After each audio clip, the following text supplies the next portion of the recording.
describe kissing women without consent, grabbing their genitals. That is sexual assault. You brag that you have sexually assaulted women. Do you understand that?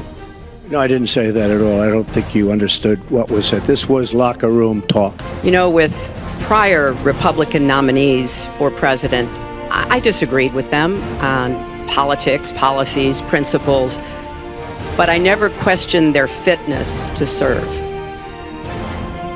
Donald Trump is different. It's just words, folks. It's just words. If you look at Bill Clinton, far worse. Mine are words and his was action. That so much of what he's just said is not right, but he gets to run his campaign any way he chooses. He gets to decide what he wants to talk about.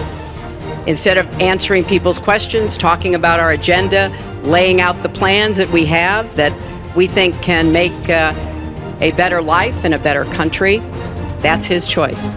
It's just awfully good that someone with the temperament of Donald Trump is not in charge of the law in our country. Because you'd be in jail. Secretary Clinton. First of all, Captain Khan is an American hero. And if I were president at that time, he would be alive today. She lied. Now she's blaming the lie on the late, great Abraham Lincoln. That's one that I haven't. Okay, Honest Abe. Honest Abe never lied. That's the good thing. She complains that Donald Trump took advantage of the tax code. Well, why didn't she change it? Why didn't you change it when you were a senator? The reason you didn't is that all your friends take the same advantage that I do. And I do. But I pay tax, and I pay federal tax, too. But I have a write-off. A lot of it's depreciation, which is a wonderful charge. I love depreciation. You know, she's given it to us. Hey, if she had a problem, for 30 years she's been doing this, Anderson. I say it all the time. She talks about health care. Why didn't she do something about it? She talks about taxes.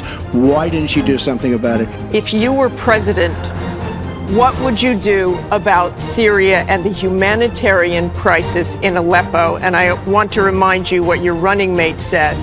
He said provocations by Russia need to be met with American strength, and that if Russia continues to be involved in airstrikes along with the Syrian government forces of Assad, the United States of America should be prepared to use military force to strike the military targets of the Assad regime. Okay.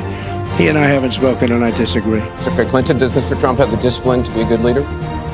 No. I'm shocked to hear that.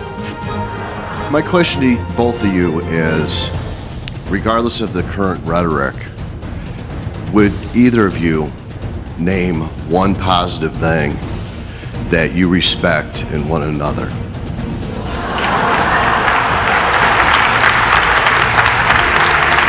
I respect his children.